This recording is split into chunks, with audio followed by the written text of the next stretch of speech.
¿Todo bien o no? Bien, profe, ¿cómo va tu día? Bien. Claro, qué cosa tan irregular que casi no se deja ni meter ahorita. Ahí va. Perfectito, ya. Muy bien, ¿ya estás viendo mi pantalla, no?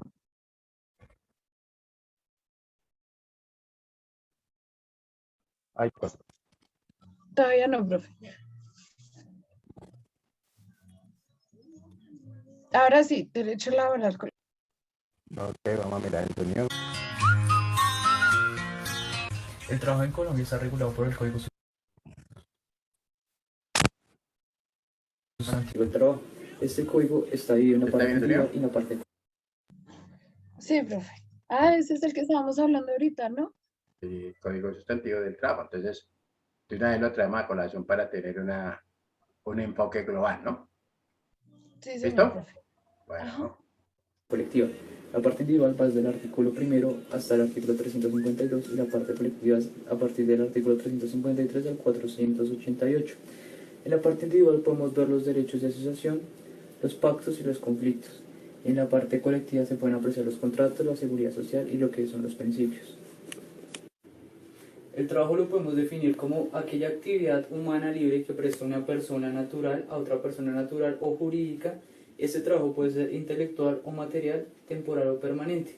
Los efectos de esto es que el empleado trabaja bajo cierta subordinación para un empleador y a cambio de esto, depende de la calidad y la cantidad de su trabajo, este empleado recibe cierta remuneración. Esto lo podemos ver constatado en nuestro Código Sustantivo del Trabajo. Colombia es un Estado social de derecho, el cual significa que es un Estado garantista. Para el trabajador, lo que conocemos como tripartito es que es la interacción entre el Estado, el empleador y el empleado. Entonces, donde se tiene en cuenta la dignidad humana, el cual se encuentra contemplado en el artículo 53 de la Constitución Política Colombiana. Cuando hablamos de la dignidad humana nos basamos en los principios para el trabajador como la igualdad y la oportunidad, una remuneración mínima vital y móvil dependiendo de la calidad y la cantidad de trabajo del empleador, una estabilidad en el empleo, la irrenunciabilidad de los beneficios y de los derechos ciertos e inciertos. Para hablar de los principios del derecho laboral, cabe resaltar que todo está regido por normas. Esto es para darle un sentido de orden. En los principios encontramos que el derecho laboral es favorable para el empleador y también vemos que este no es retroactivo, pero este tiene efectos retrospectivos. Por otra parte, en la parte de los principios encontramos lo que es el indubio properario y la favorabilidad. El indubio properario consiste en estudiar una norma y adecuarla de la mejor manera para el empleado. Y la favorabilidad es estudiar entre dos normas y también pues escoger entre la más favorable para este. También encontramos que los jueces cuentan con ciertas facultades, lo que conocemos como el ultra y el extrapetito. El ultrapetito es lo que conocemos cuando se le da más de lo que pidió y el extrapetito es cuando se le da al empleado lo que pidió. El contrato de trabajo es el acuerdo de voluntades entre el empleado y el empleador para generar una labor. Se caracteriza por lo que son las características del contrato, lo que conocemos como el consentimiento, el objeto, la causa y la capacidad. Al hablar del consentimiento en la parte laboral, hablamos de la voluntad, en la causa de la necesidad, el objeto es de generar obligaciones y en la capacidad en cuanto a la edad. El contrato de trabajo, los elementos son la actividad personal, la relación laboral, la subordinación y la remuneración. Se tiene por entendido que el contrato laboral es un acto solemne en el cual se generan obligaciones y deberes. En el artículo 22 del Código Sustantivo del Trabajo se estipula que los contratos pueden ser verbales o escritos. Este mismo contrato tiene por sí que es bilateral, principal, accesorio, conmutativo, de trato sucesivo y oneroso. Al hablar de contratos, sabemos que hay contratos a término indefinido, que son los que se sabe cuándo inicia, pero no se sabe cuándo terminan. Estos tienen un periodo de prueba. Y los de término definido se sabe pues cuándo inicia y cuándo acaban. Al hablar de los contratos verbales, se estipulan hablando y se debe determinar dónde, cuándo y la manera en que se va a pagar. Y en la manera de los contratos escritos es para dar que sea una prueba y que todo debe constar por escrito. Hablando un poco más de los contratos laborales, hay que hablar de lo que es la concurrencia y la coexistencia. La concurrencia hace referencia, perdón, a lo que es tener más de un contrato con una misma empresa. Y la coexistencia es cuando se tienen varios contratos de trabajo pues con distintas empresas. Lógicamente pues se tienen dos contratos o más. El empleador y el empleado, cuando pues ya se está laborando, por decirlo así, se crea lo que se conoce como una relación laboral, y esto devenga unos deberes y obligaciones tanto para el empleador como para el empleado, para cualquiera de las partes. Deberes como por ejemplo cuando el empleado entra a trabajar, el empleador debe darle cierta inducción, pagarle ciertas cosas al empleado, y el empleado pues está bajo subordinación y cumplir con la labor que se le pone. Para hablar un poco más del empleador, podemos hablar del ius variandi, que es una facultad jurídica que tiene el empleador de cambiar las condiciones de trabajo de manera unilateral en busca de la protección de la dignidad humana. Al hablar de la parte del empleado y la del salario, esta está establecida en el artículo 127 en el Código Sustantivo del Trabajo como aquella contraprestación directa por el servicio prestado para el empleado. En los salarios tenemos que los salarios pueden ser ordinarios o integrales. Ordinarios pues encontramos el salario mínimo legal vigente, que para hoy en día, en el 2016, el salario mínimo legal vigente está en 689.444 pesos, pero el salario también puede ser en especie, que como ya bien sabemos puede ser con mercados, alimentos, bonos, etc. Y en los salarios integrales son aquellas personas que ganan más de 10 salarios mínimos, o sea, cuando se gana más de 10 salarios mínimos se toma como un salario integral, pero para que se tome como salario integral se debe tener pues el 100% del pago más el 30% que son las prestaciones. Haciendo referencia nuevamente a lo que tienen que ver con el empleado, hablemos de la parte del contrato, que ya como lo había dicho puede ser término fijo, término indefinido, o pues también pueden ser empleados de servicio. En la parte de los periodos de prueba, el término fijo es una quinta parte del periodo pactado en el contrato. El término definido pues puede ser 2 meses, 15 días. Cuando es una empleada de servicio tiene 15 días de periodo de prueba, pues se estipula. También la parte de los empleados, hablamos de los recargos, lo que se conocen como extras, dependiendo en qué momento del día haga su labor. Existen los recargos diurnos, nocturnos y dominicales. Los diurnos se calculan sobre la hora multiplicados por el 1.25 y los nocturnos y dominicales por el 1.75. Y hablando de la parte del salario, el salario viene la palabra sal, porque en la antigüedad, pues como lo sabemos, pagaban con sal, y lo había dicho que era ordinario o en especie. El salario puede ser fijo o variable, y fijo quiere decir cuando es el mismo durante 3 meses, y variable cuando cambia cada 3 meses. Al hablar de la nómina, hablamos de el total que le queda a un empleado cuando se le paga pues a final del mes. La nómina se divide en lo devengado y lo deducido. Lo devengado hace referencia a lo que obtiene el trabajador pues durante el mes. Esto hace referencia al trabajo suplementario, que es lo que conocemos como horas extras, como lo había mencionado anteriormente, como las horas extras diurnas, nocturnas, dominicales, etc. Y el IB. El IB es el salario que se estipula en el contrato. Entonces todo esto se suma y eso es el devengado. Por la parte de lo deducido, se le deduce a las personas de su salario cosas como la EPS, la FP, que esto es de un 4% cada una, siendo así un 8% pues entre estas dos. Los fondos de solidaridad, se le descuenta al empleado a partir de un 70% de su salario, pero teniendo en cuenta que eso no se le hace a todas las personas, sino dependiendo pues del contrato que tenga y el valor que gane.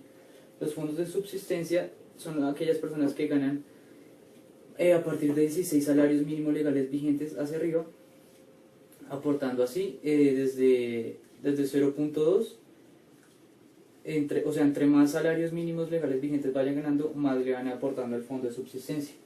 Entonces, siendo así las cosas, lo devengado, que es lo que ganó, y lo deducido, que es lógicamente lo que se le deduce, se le resta, y eso es lo que da el neto pago y lo que se conoce como el IBL.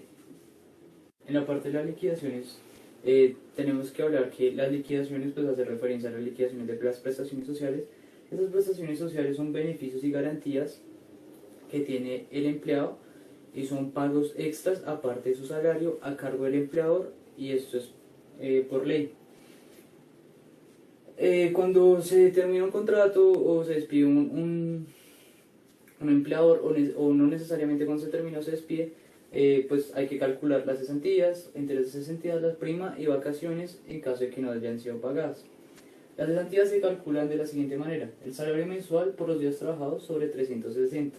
El interés de las cesantías son las cesantías por los días trabajados por el 0.12, que hace referencia al 12% sobre 360 días. 260 días son los días pues laborales en el derecho colombiano. La prima es el salario mensual por los días trabajados por el semestre, porque las primas se pagan semestralmente, sobre 360, y las vacaciones es el salario mensual por días trabajados sobre 720. Como anteriormente lo expliqué, los días que trabajó una persona juegan un papel muy importante en la liquidación de las prestaciones sociales del empleado. Entonces, aquí muy brevemente explicaré cómo se calculan los días que trabajó la persona.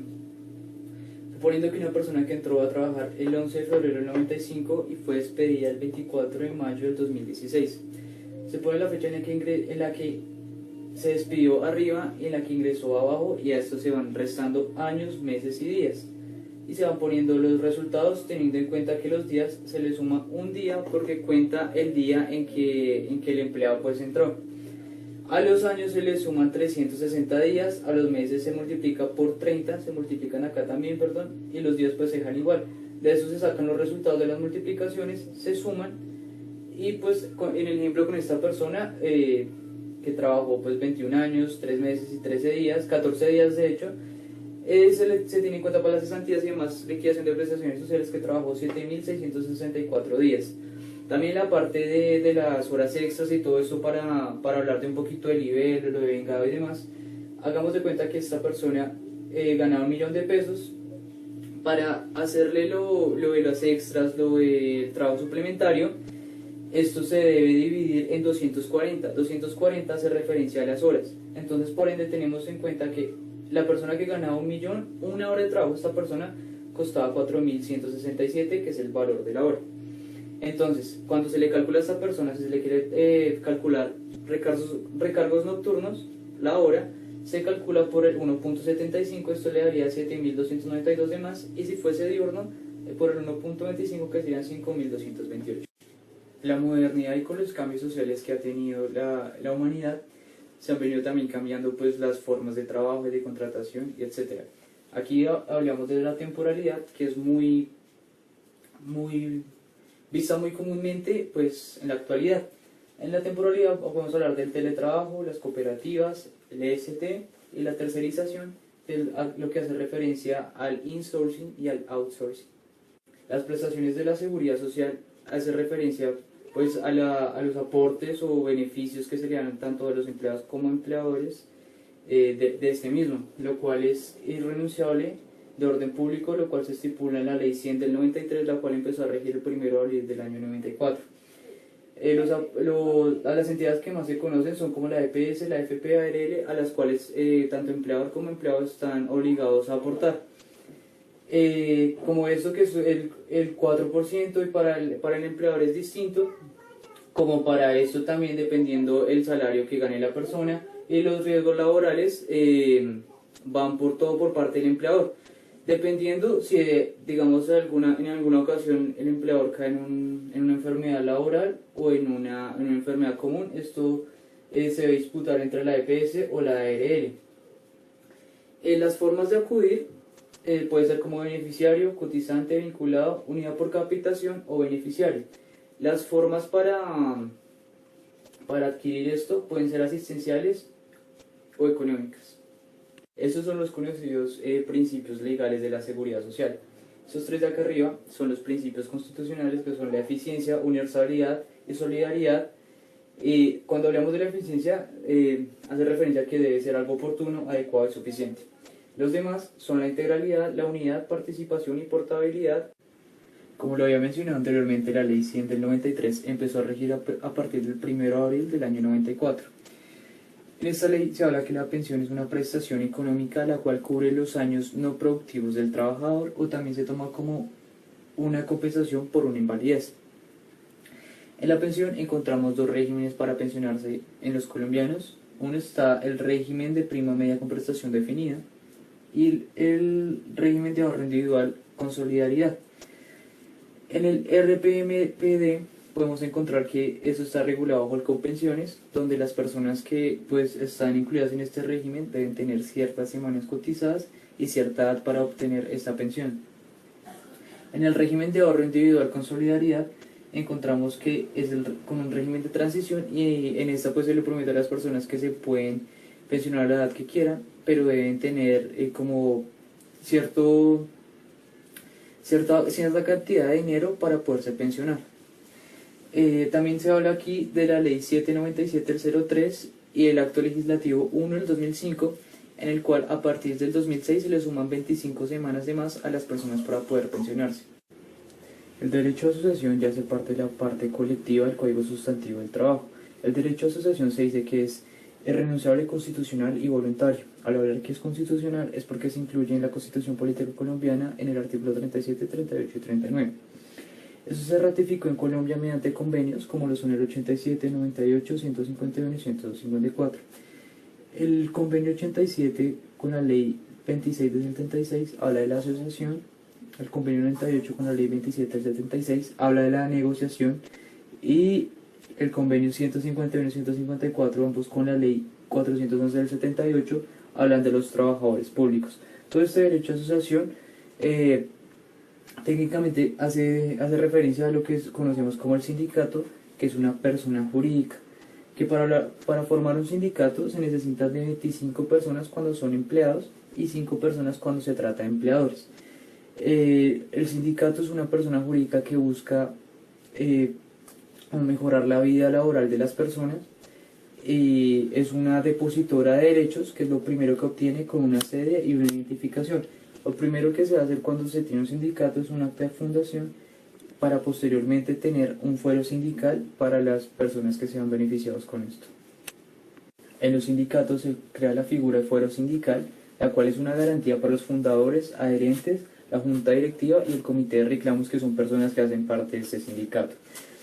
Además, se crea lo que es el fuero circunstancial y fuero convencional, que son personas las cuales intervienen en las intenciones del sindicato, las cuales pelean o negocian lo que quiere el sindicato y las cuales entregan un pliego de peticiones que más adelante lo explicaré. En el fuero sindical, para el quórum para decidir, vemos la parte de la asamblea, la junta directiva y el representante legal.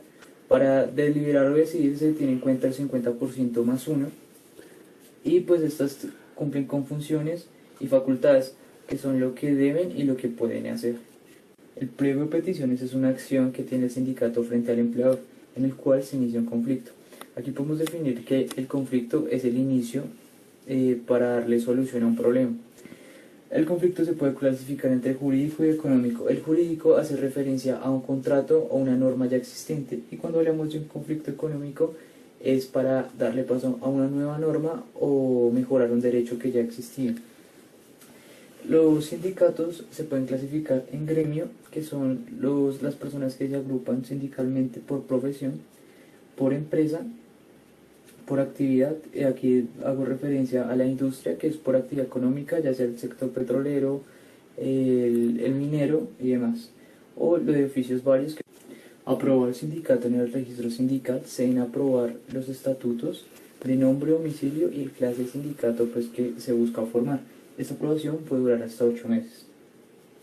En el trámite del registro sindical, al pasar los papeles que se piden para los sindicatos, se puede ser admitido, inadmitido, se inadmite por un vicio de forma o rechazado por una mala estructuración que se presenta al sindicato. Por ejemplo, se presentan 24 personas cuando lo mínimamente exigido son 25. También vemos los grados de los sindicatos, que en primer grado pues es un sindicato, en segundo es un sindicato más otro sindicato, forma una federación, y cuando una federación se une a otra, se unifica lo que se conoce como una confederación. Dada la aprobación del sindicato por el registro sindical, se puede llegar a un acuerdo y eso se radica mediante un acta. Si el registro sindical no se pronuncia en los siguientes 15 días, se da por hecho la inscripción del sindicato. El acuerdo pues frente al empleador puede ser un acuerdo total, parcial o un acuerdo en el que no se llegue a nada. Cuando se habla de un acuerdo total, se habla de una concertación, que es una convención del trabajo. Parcial, que se puede llegar a conciliar, que es con la intervención del ministerio, y nada, pues no se llega a ningún acuerdo entre las partes. El arbitraje es como una facultad que tiene el Estado para nombrar un particular para impartir justicia. Este hace que se firme un acuerdo de compromiso por parte del sindicato y pues como lo he dicho anteriormente, impartir justicia. Esto con el nombre del laudo sindical, y si las personas del sindicato no están de acuerdo, tienen 3 días para pronunciarse para pues demostrar su desacuerdo. Si después de todo este conflicto se llega al mes 22, el sindicato puede impartir una denuncia o presentar un nuevo pliego de peticiones.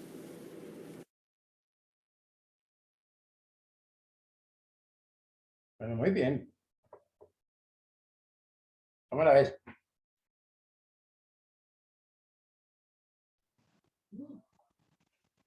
Bien, profe. Ahí tienes un ejemplo de cómo se puede hacer el proyecto académico del aula, ¿no? Que tenemos que hacer Profe, nosotros. ¿Estamos? no Pues sé. obviamente, pues esto es un esquema general, ¿cierto? Porque hay muchas cosas que las que hay que profundizar y este tipo de cosas. ¿Qué me vas a preguntar?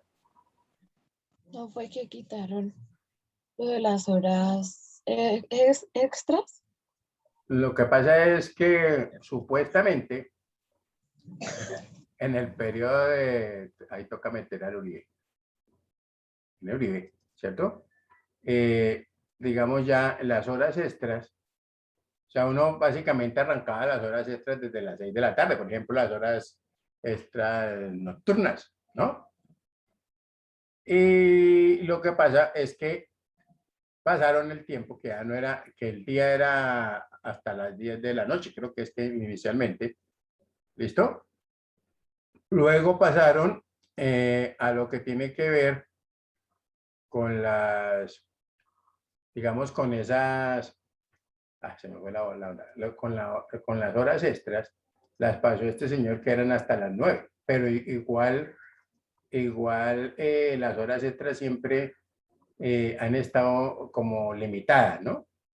No es que las han quitado, sino que están como limitadas. Y la idea de limitarlas era también para que la gente, digamos, contratara más personal. Pero eso no se ha dado, ¿no? Y nunca se va a dar, ¿no? ¿Estamos ahí? ¿Sí? ¿Me escuchaste?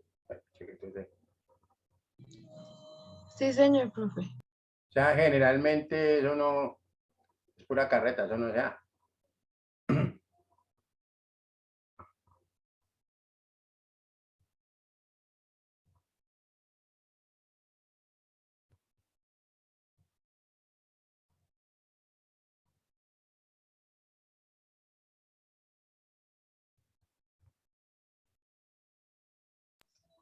Ahí Muy bien. hablaron de como las horas extras y esto, sí, pero no dijeron nada por si hay que quitarle, digamos, por alguna incapacidad o algo así.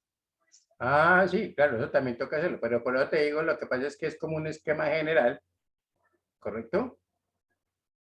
En el que se habla precisamente de todo lo que, digamos, todo lo que tiene que ver con la parte del derecho laboral como tal.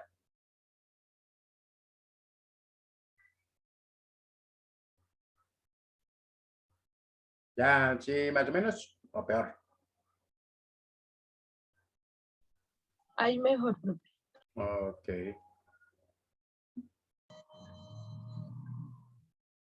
Déjame un segundito que te estoy ubicando.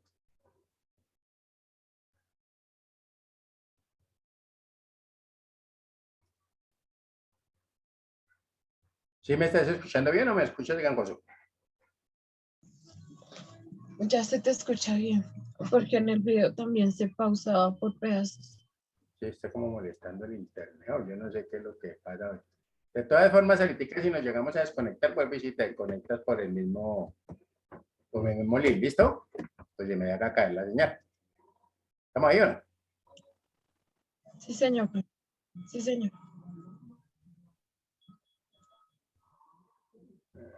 Pues, Ok. Entonces, ojo a este documento que vamos a mirar acá. Entonces yo se lo voy a colocar allá también, pero pues vamos a mirarlo un poquito aquí para mantenerla despierta.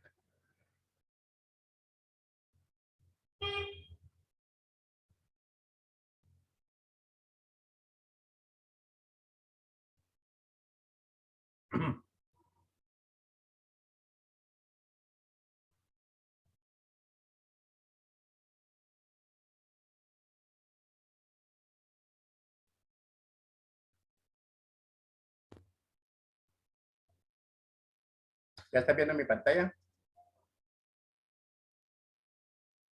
Sí, señor profe, pero se ve re borroso, no se entiende nada.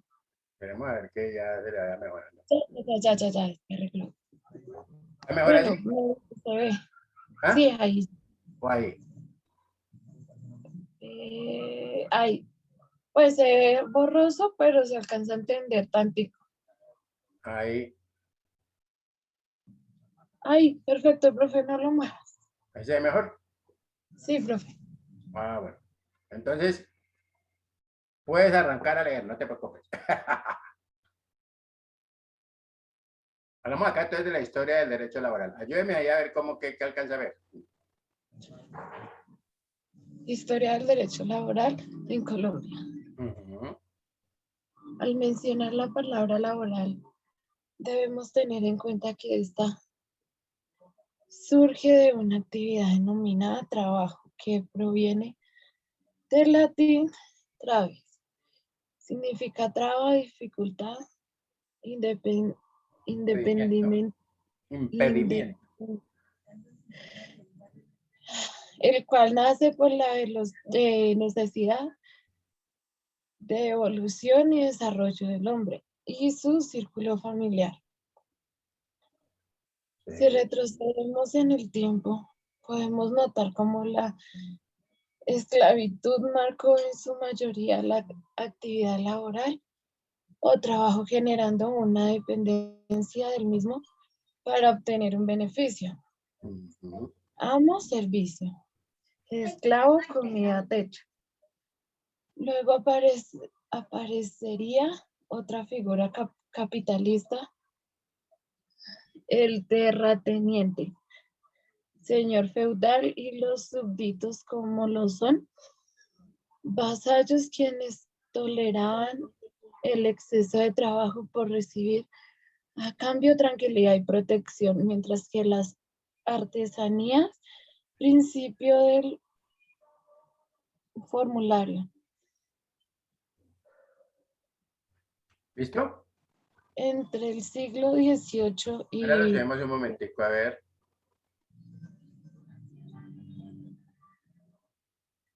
Ahí. ¿Sí ve bien ahí? Sí, profe. Entre los siglos XVIII y XIX en Francia se modifica de una u otra forma el nombre de esclavo y amo, pasando a ser sustituido por señor feudal y profe se borró, ya. Y vasallo. Este último laboraba para el señor feudal para obtener protección por parte del mismo, mientras que en la ciudad surgían las corporaciones donde lo artesanal empezaba a tomar un rumbo de fabricación en serie.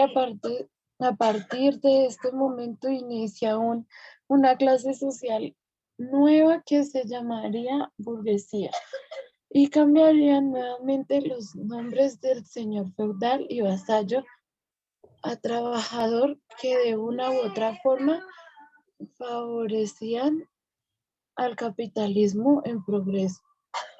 El trabajo se realizaba en condiciones desiguales e inhumanas. Por consiguiente, este fue uno de los motivos por los cuales se promulga el derecho laboral en Europa, dando la aparición de las primeras leyes del trabajo laboral. Esta legislación apareció ante la presión de las fuerzas obreras. Ok. Esta gran innovación fue vivida en diferentes momentos por diferentes países. Espérate un En un segundito. principio, dime. Ya. Ahí. ¿Se está viendo ahí bien o no? Sí, señor, pero lo bajaste mucho. Lo bajaste mucho, profe. Ahí. En un principio, la ley inglesa. Sí. En un principio, la ley inglesa de 1802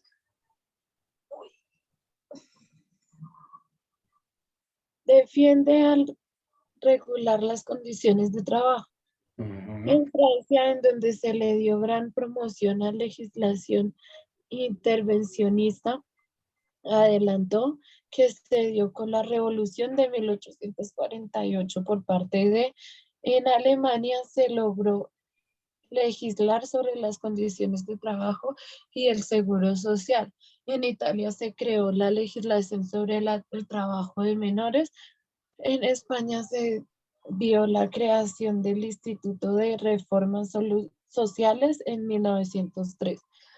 En Estados Unidos se establecieron oficinas de estadísticas del trabajo. En Brasil se dieron instrucciones protectoras de la infancia en 1890. En Iberoamérica, toda la regulación laboral empezó a principios del siglo XX, con excepción de Brasil. Ujú.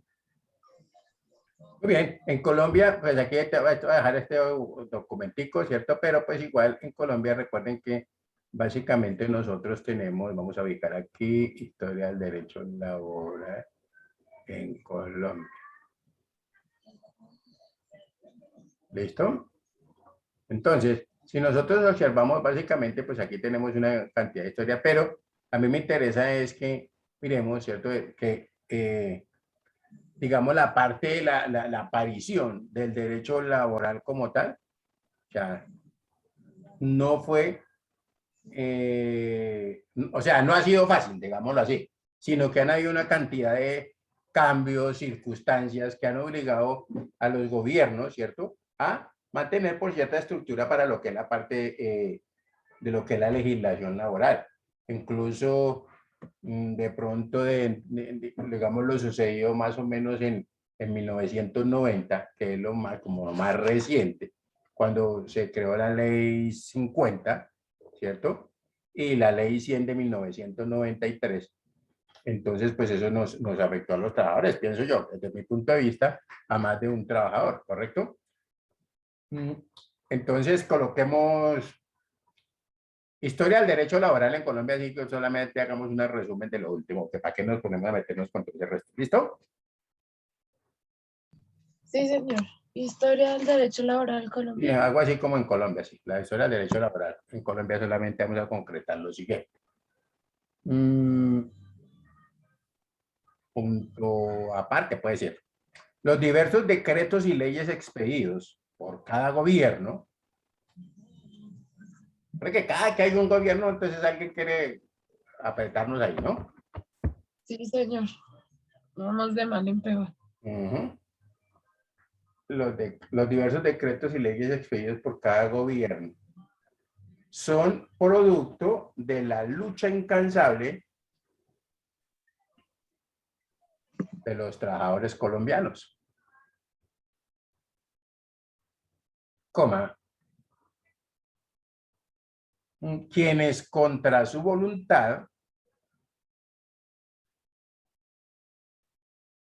continúan en condiciones desfavorables.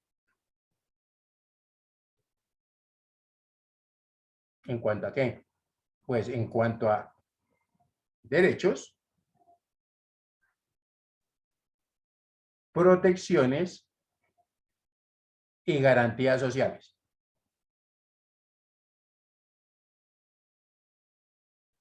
¿Listo?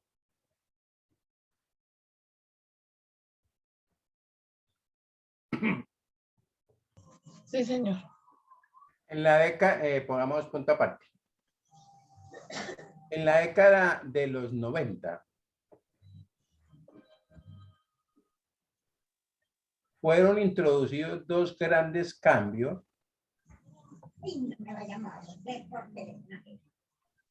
en la legislación laboral colombiana.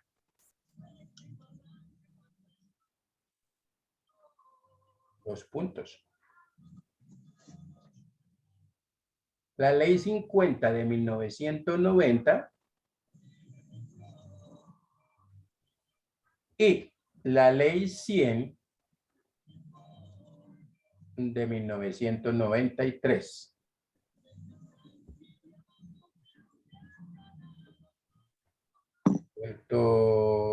Seguimos. Con la ley 50, los trabajadores colombianos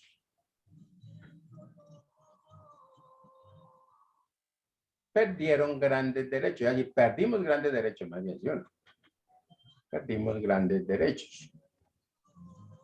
Como la retroactividad de la cesantía.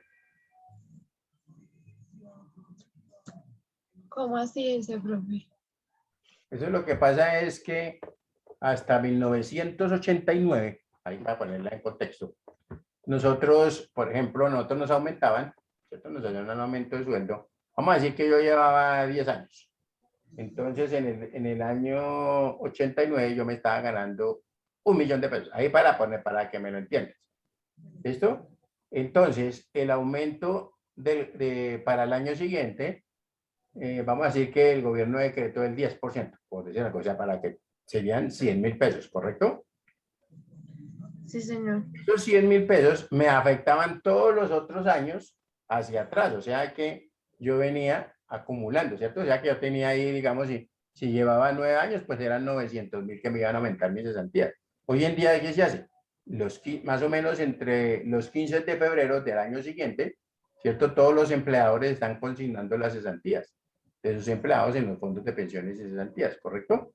O sea que ahí ya no hay retroactividad. Entonces, ¿qué era la retroactividad? Pues simplemente que si llevaba un año, pues obviamente me darían para un año. Pero si llevaba 5, era para 5 años, ¿correcto? Y eso ya era un derecho adquirido, pero pues igual con esa ley, en esa ley yo me acuerdo tanto que lo llamaban a uno y le decían, bueno, usted lleva 10 años, 9 años aquí. ¿Listo? Necesitamos que se pase a la ley 50. Y en esa ley 50, pues usted le ofrecían que decía ganar algo más, algo adicional. Entonces, como para vender la idea, ¿cierto? Los que trabajamos en la parte financiera sabíamos que era lo que se pretendía hacer. Pero pues igual en ese tiempo yo estaba en la parte de la dirección, pues obviamente tendría que también hacer, así como dice, el trabajo sucio, ¿correcto?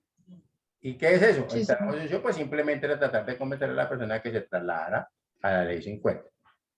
Habían varias opciones, ¿cierto? Entonces lo que se hacía era de pronto hacer toda la liquidación hasta el 89 para pagarle cesantías con el dinero, ¿cierto? Y mirar a ver cuál era el comportamiento para partir de 1990.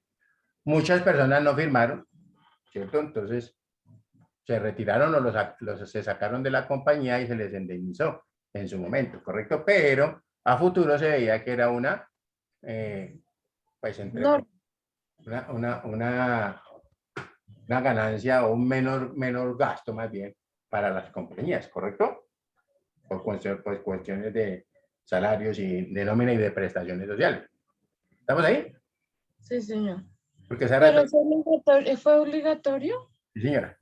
Sí, claro que la mayoría hoy estamos en ley 50. Por eso te digo, si usted quería, si no quería, se sacaba. ¿Estamos de acuerdo o no? No, pues tocaba que le ¿Qué quisiera. le tocaba hacer? Pues a querer. ¿Estamos ahí? Y de todas maneras, pues le ofrecían a usted un incentivo o algún dinero adicional para que se trasladara a la ley. Y eso sí fue cierto. Eso, pues sí fue unos derechos adquiridos que perdimos nosotros los trabajadores, ¿no? Porque ahí esa retroactividad uno a veces, si una persona tenía un lotecito, pues de pronto pedía su cesantía más adelante, iba haciendo una piecita, lo arreglaba y ese tipo de cosas, ¿sí me entiendes? Sí, señor. Muy bien. Entonces, Ahí también hay una cosa que se llamaba el reintegro de los trabajadores, ¿cierto? Con más de 10 años de servicio, que a veces que eran despedidos sin justa causa. Entonces ya como usted cumplía los 10 años, entonces, ¿cierto? Entonces despedía. Y ahí en la legislación anterior, pues básicamente uno peleaba eso y lo podían devolver a contratar, ¿sí me entiendes? Eso también se perdió, ¿correcto? ¿Qué otra cosa hay que me acuerde? Ah, bueno, ¿estamos ahí? ¿Hasta ahí claros? Sí, señor. Ahí, punto y coma. La ley 100 de 1993, la ley 100 de 1993, escucha, aquí ya pasa rápido el tiempo, ¿no? Modificó todo lo relacionado con las pensiones.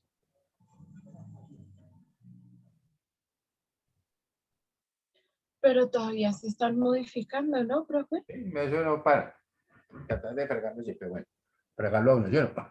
Con las pensiones sí que introdujo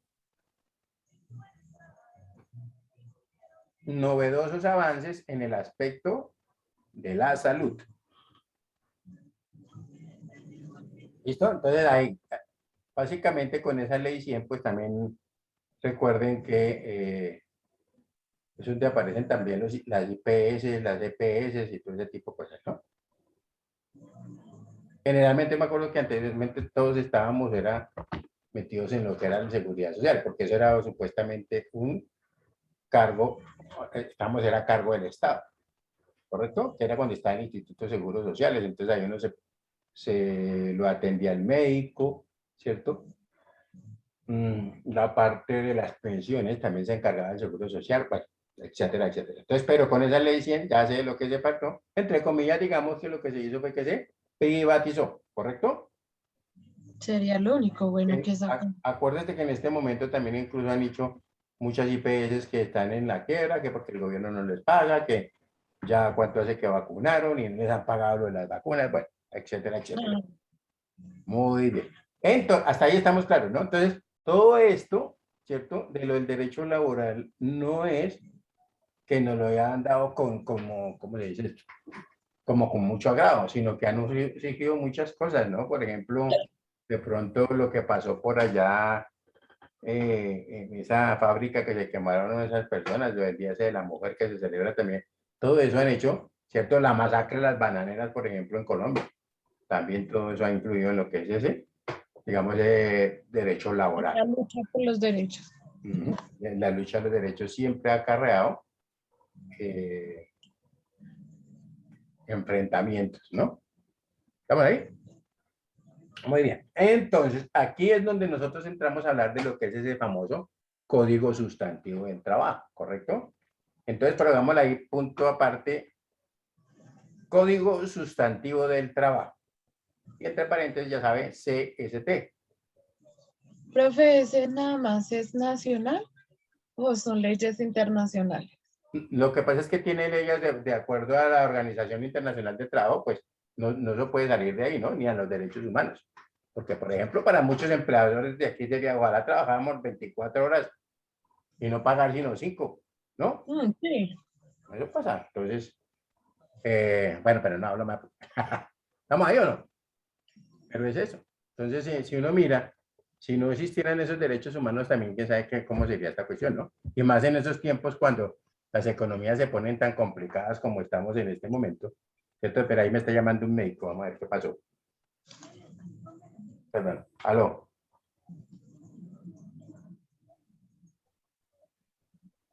Sí, señor, y estoy en clase. Cuénteme.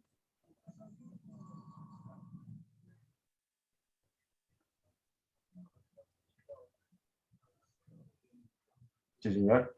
Me habían dicho que el 27 a la 1:30 me la cambiaron luego a las 5:40. ¿Sí está bien? Ya.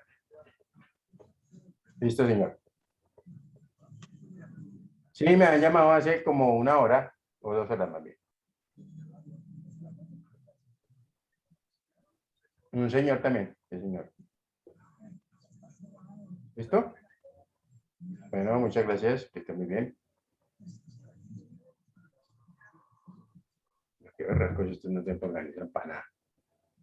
Ah, no. Entonces sigamos.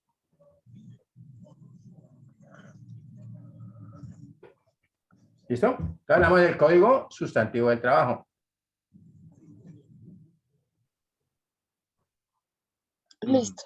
Punto aparte. Nuestro código sustantivo del trabajo contiene 3 grandes aspectos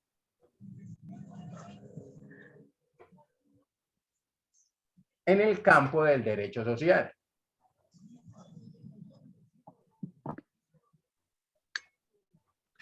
¿Listo? En el campo del derecho social. Entonces decimos, a saber, 2 puntos. A, derecho individual del trabajo. B, derecho colectivo del trabajo. Y C, sistema de seguridad social integral. Sistema de seguridad social integral. Muy bien, entonces decimos A, el derecho individual del trabajo.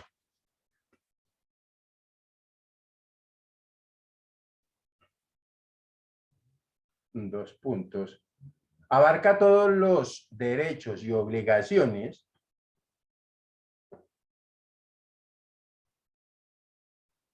que asisten a los trabajadores con respecto a sus empleadores.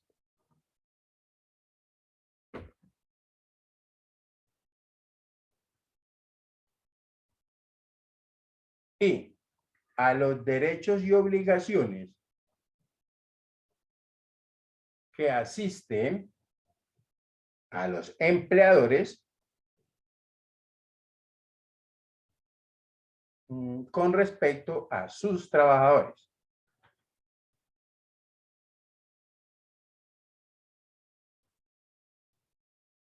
¿Listo? Entonces, básicamente, uno podríamos decir que cuando hablo de lo que es el derecho individual del trabajo, básicamente es regular las relaciones, ¿cierto?, entre los trabajadores y los empleadores. ¿Ahí estamos claros?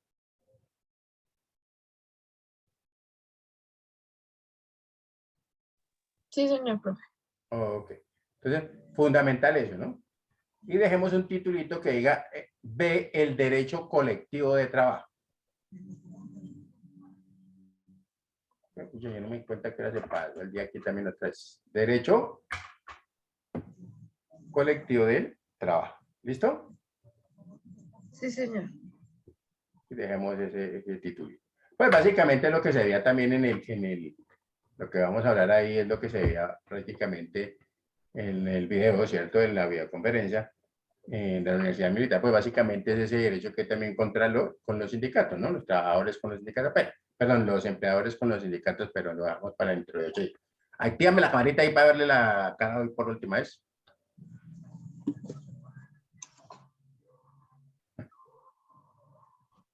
Está Hasta como ahí, ¿cómo lento. vamos? ¿Sí estamos siendo claros? ¿Sí estamos entendiendo? ¿No estamos entendiendo? Cuénteme. A ver. Sí, señor profe, muy claro. Ah, Sí, no sé que está extenso el temita, pero sí. ¿cómo? Ahí va. Se ve que está como extenso el temita, pero ahí vamos. Pero ahí toca ahí trabajarlo ahí poco a poco. Ahí después le coloco unas lecturas para que colabore. Para que se vaya de forma. ¿Listo? Sí, señor profe. Bueno, entonces que mi Dios te bendiga, un buen fin de semana y hablamos. Amén, profe, igualmente. ¿Listo? Sí, señor. Bueno, Dios te bendiga, amor. Gracias, profe, igual. Bueno, chao.